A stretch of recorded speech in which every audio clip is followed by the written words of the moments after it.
Salut à tous et bienvenue sur AZ237. Joel Berg, qui s'efforçait de mettre fin à la famine en Amérique avec son organisation à but non lucratif, Hunger Free America, déclara « Si les gens volent de la nourriture pour pouvoir manger, je ne pense pas qu'ils devraient être poursuivis. La nourriture est le plus fondamental des droits de l'homme. Et toute personne qui est poussée à voler pour se nourrir est très désespérée. La frontière entre le bien et le mal est très mince. Donc, quel que soit votre choix, il reflète votre personnalité. Mais cela étant dit, il arrive à un moment dans votre vie où vous n'êtes rien d'autre qu'impuissant. C'est ainsi que des policiers, au lieu d'arrêter des voleuses, les aidèrent plutôt. Regardons cette histoire. Mais avant de commencer, j'aimerais vous rappeler qu'après avoir regardé cette vidéo, vous pouvez faire un tour sur notre chaîne pour découvrir de nombreuses histoires à la fois incroyables, intéressantes et émouvantes. Et n'oubliez pas de vous abonner à la chaîne et d'activer la cloche de notification si vous êtes nouveau parmi nous.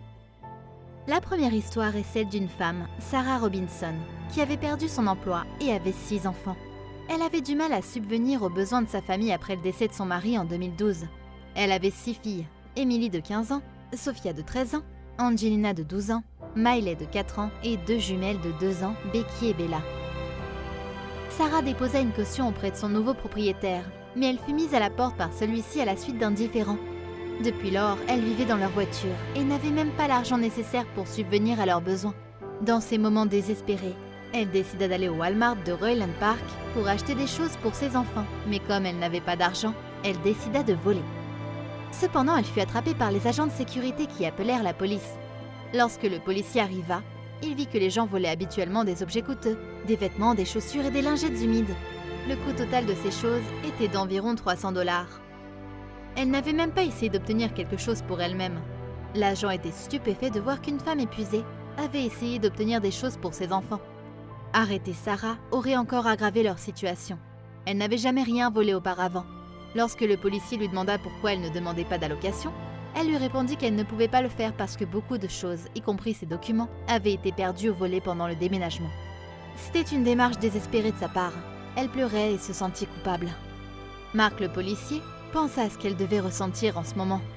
Plusieurs questions lui venaient à l'esprit. Il pensa, et si sa femme et ses enfants étaient à la place de Sarah?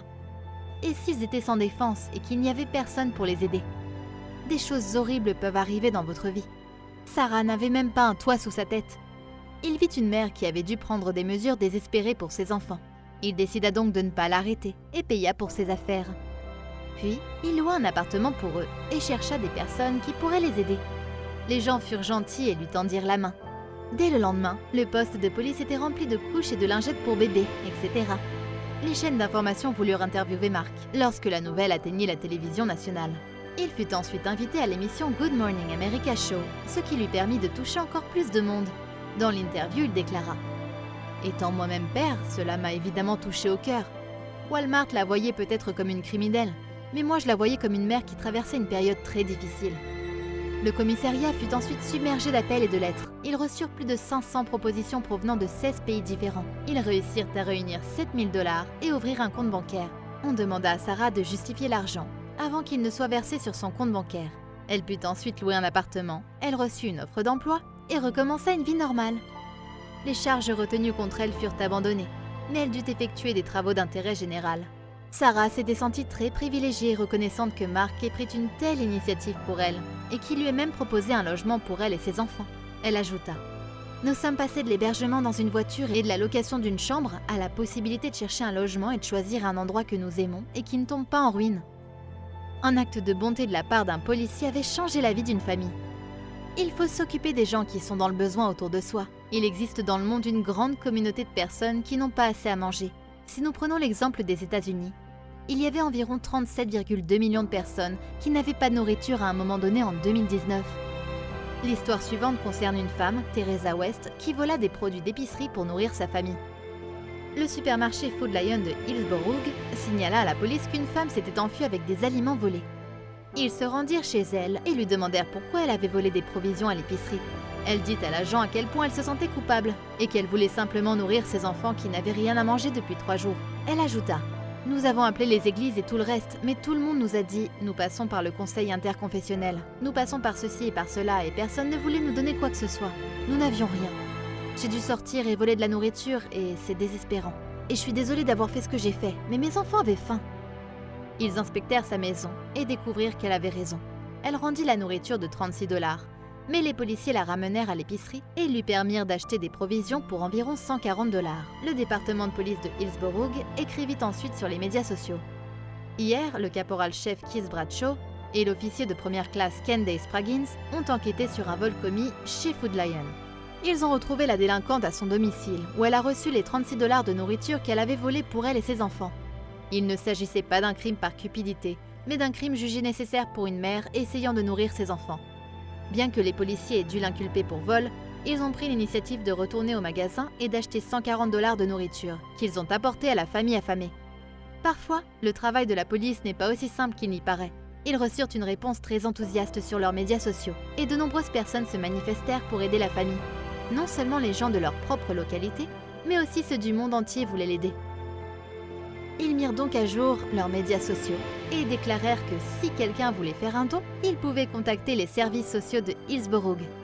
Un cas similaire s'était produit à Somerset, dans le Massachusetts. 2 femmes avaient été dénoncées par un magasin pour ne pas avoir scanné tous les articles.